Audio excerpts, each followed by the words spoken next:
yace manzon Allah sallallahu alaihi wa sallam yace salasun haqqun ala Allah aure. Wasu mutane guda uku wajibi ne ubangiji ta'ala ya taimake su, Allah ya dora maka satila sai ya taimaka musu. Na farkon su shine annaji yuridu ifaf, wanda ya aure yana nufin kare kanshi daga barin zina, manufarsa kawai saboda kar ya fada fitina na zina yace bari ya je ya aure.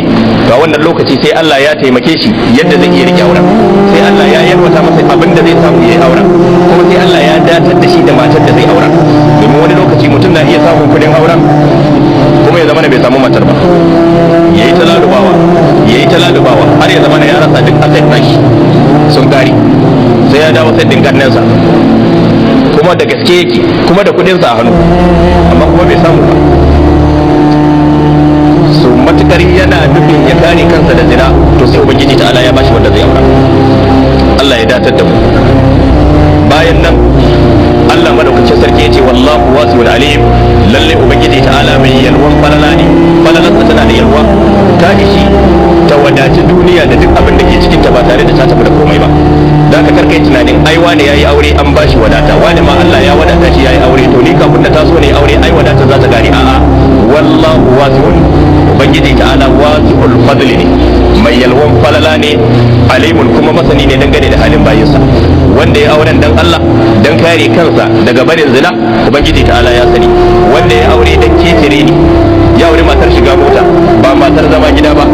Annabi sallallahu alaihi wa sallam Allah ya saukar masa da aya zuwa ga matansa da sauran matan duniya wa qarna fi buyutikunna, amma ko wanda suke aure musamman dan kawai su a gaban mota suna yawo kawai su sasu a gaban mota, wai ya aure kyakkyawa dan haka bari ya fito da ita saboda rashin kishi da sanin mutuncin kai, ya fito da ita kowa ya suna fita shan ice cream, suna fita shopping plaza ana sayayya. Wannan ba dabi'a ce ta mumini ba.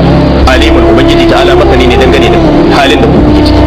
Wal yasta'fif alladhina la yajiduna nikaha, ubangiji ta'ala yace waɗanda ba su samu abin da za su yi aure ba to sai su kame kawunan su ne alladhina la yajiduna nikaha, ai ma tunkahu bihi almar'a, abinda za a iya aurar matan da shi, abinda wanda ba su samu haka ba, to wal yasta'fif, to su kame su hana kansu daga barin zina hatta yughniyahumullahu min fadlihi, har sai ubangiji ta'ala ya yalwata musu daga falalarsa.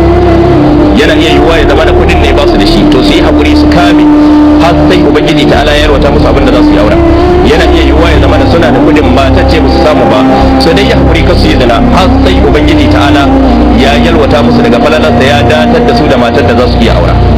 Ya inganta cikin Muslim, annabi sallallahu alaihi wa sallam ya yi hadisi daga Abdullahi dan Mas'ud, yace manzon Allah sallallahu